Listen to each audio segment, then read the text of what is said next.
الذين ينفقون اموالهم بالليل والنهار سرا وعلانية فلهم اجرهم عند ربهم ولا خوف عليهم ولا هم يحزنون. سبحان اللہ، کیا زبردست بات. جو لوگ اپنے مال خرچ کرتے ہیں دن میں رات میں کھل کے چھپ کے، ان کا اجر اللہ کے ذمے ہے اور ان پر نہ کوئی خوف ہوگا اور نہ یہ غمگین ہوں گے. یہ بہت بڑی بشارت ہے سخی لوگوں کے لیے، مال خرچ کرنے والوں کے لیے. انسان کی دو کیفیتیں ہیں. آنے والے وقت میں کوئی مصیبت نظر آ رہی ہے، اس سے جو کیفیت پیدا ہوتی ہے اس کو خوف کہتے ہیں. گزری ہوئی مصیبتیں اور مشکلیں اور پریشانیوں پر جب کوئی خیال آتا ہے اور ایک کیفیت بنتی ہے، اسے حزن کہتے ہیں، غم کہتے ہیں. تو اللہ تعالیٰ مال ہم کیوں نہیں خرچ کرتے کہ وہ بڑے دکھ دیکھے ہیں، اب تو دولت ہاتھ میں آئی ہے، اب اس کو لٹا دیں گے تو آگے کل کو ہمارے بچوں کا کیا بنے گا.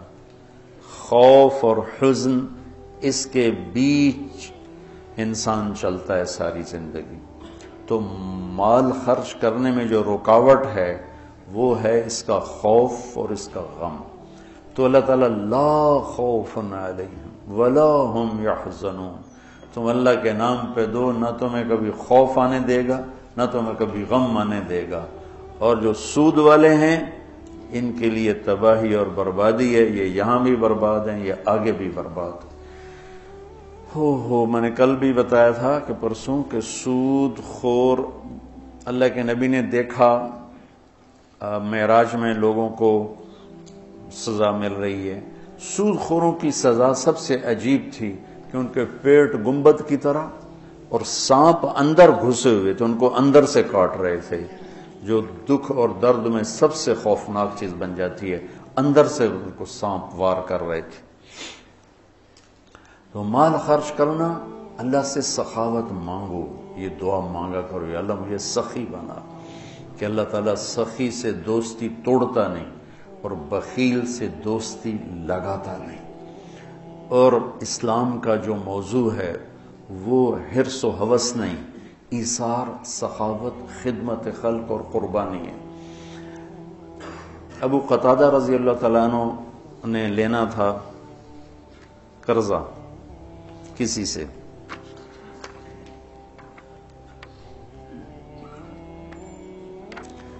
وہ لینے ان کے گھر پہنچے، وہ گھر چھپ گیا. تو باہر کھڑے ہو گئے، انہیں زور زور سے آواز دی، باہر نکل، مجھے پتا ہے تو اندر ہے. وہ نکل نہیں رہے تھے کہ مانگے گا، میرے پاس ہے نہیں. جب انہوں نے بہت اصرار کیا تو باہر آ گیا.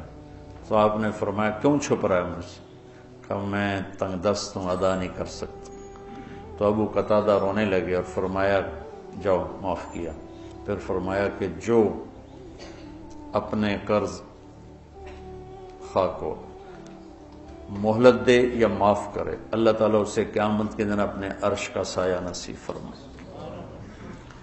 اور ایک عجب حدیث ہے کہ اللہ کے نبی نے فرمایا بنی اسرائیل میں ایک شخص تھا، وہ اللہ کے سامنے پیش کیا گیا. تو اللہ نے پوچھا کیا لائے ہو؟ اس نے کہا تیرے لیے کچھ بھی نہیں لایا. پھر اللہ نے پوچھا کیا لائے ہو؟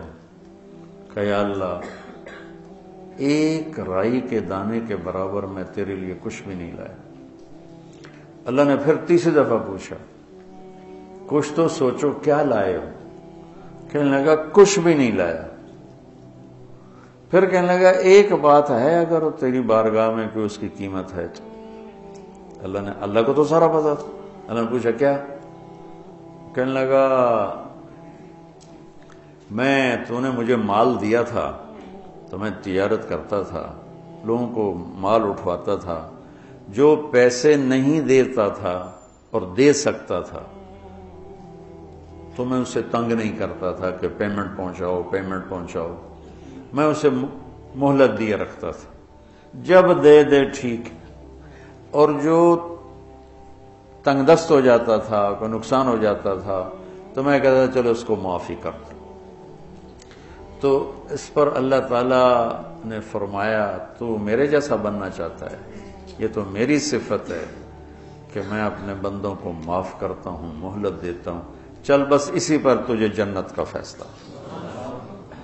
نہ نماز، نہ روزہ، نہ حج، نہ زکوٰۃ، نہ ذکر، نہ تلاوت، کچھ بھی نہیں، صرف اللہ کے بندوں کے ساتھ.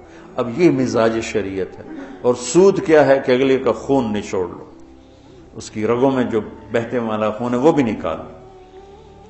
تو سود خود غرضی، حرص و ہوس اور لالچ کی بنیاد پر ہے، اور اسلام ایثار، قربانی کی بنیاد پر ہے. مدینے کے نبوی دور کی کیا زندگی. ایک صحابی نے بکرے کو ذبح کیا، اس کی سری ایک گھر بھیجی. اس نے کہا ہمارا تو آج کی روٹی ہے، اس کو دے دو. وہ اس کے گھر چلی گئی. انہوں نے کہا ہمارے گھر آج کا کھانا ہے، اگلے کو دے دو. وہ اگلے گھر چلی گئی. انہوں نے کہا ہمارے پاس آج کا کھانا ہے، اگلے کو دے دو. 7 گھروں میں سری چکر کاٹ کے پھر پہلے گھر میں آ کے اگلے کو دے دو، اگلے کو دے دو، اگلے کو دے دو، اگلے کو دے دو. یہ اسلام کا ذوق ہے اور مزاج ہے. سخاوت، لوگوں کی خدمت، لوگوں کے کام آنا.